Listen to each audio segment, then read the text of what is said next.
Hello, my name is Michael McKinlay. I'm a PhD candidate at Auburn University, and my research is looking at investigating the possibility of controlling dusty plasmas with ultraviolet light. Dusty plasmas are a four-species plasma. They include electrons, ions, neutral gas particles, and charged microparticles, or dust.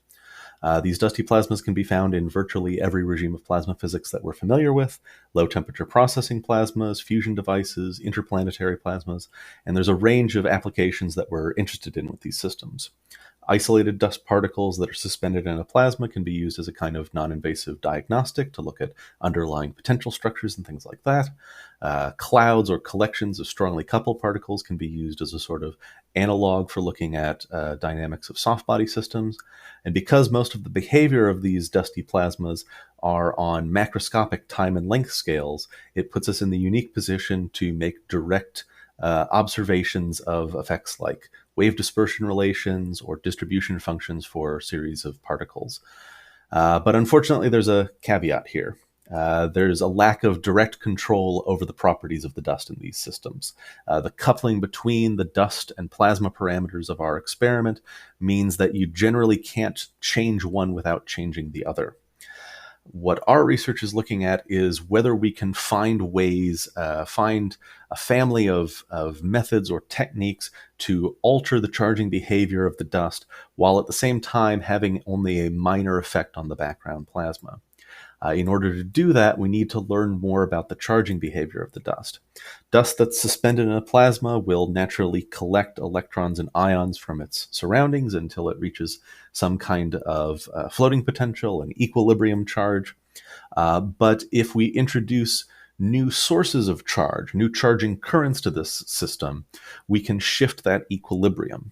So what we're looking at is the case of a photoelectric current. Can we expose the dust in our system to ultraviolet light, produce a photoelectric current, and essentially shed excess electrons from the surface of our dust, reduce that equilibrium, change our equilibrium behavior of the dust?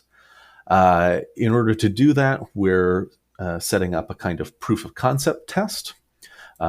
Instead of using conventional materials like silica or melamine formaldehyde, we're using a material called lanthanum hexaboride. This is an extremely low work function material, which makes it ideal for our proof of concept, as its work function is well below the work function of the various materials in our experimental chamber, which means we should be able to use an ultraviolet source that is in the near UV range in order to generate a photocurrent from the dust, while avoiding generating photocurrents from the chamber walls and the electrodes and so on. When we expose clouds of lanthanum hexaboride to the ultraviolet light, we do indeed see a response. Equilibrium positions of particles in the cloud drop by sometimes as much as a centimeter, which for a cloud that is maybe a centimeter to a centimeter and a half across is a fairly significant change.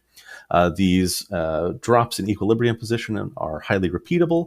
We actually put the UV source on a repetitive pulse in order to produce many repeated drops in equilibrium in order to get statistical averages for the dust behavior. If we look at the results overlaid over many pulses, we can get an average position, velocity, and acceleration. And using a balance of the forces that we believe are acting on the dust, we can actually estimate the dust charge. And our results indicate that we could be seeing a drop of as much as 30% for some of the particles that are in this cloud.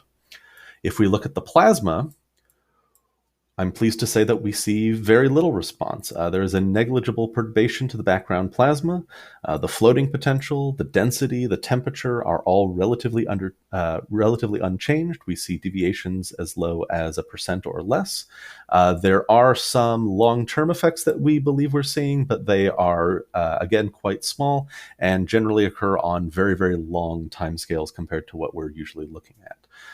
So we are making excellent progress on this, and it is our hope that this could lead to applications for a wider range of dust materials and plasma parameters. Thank you.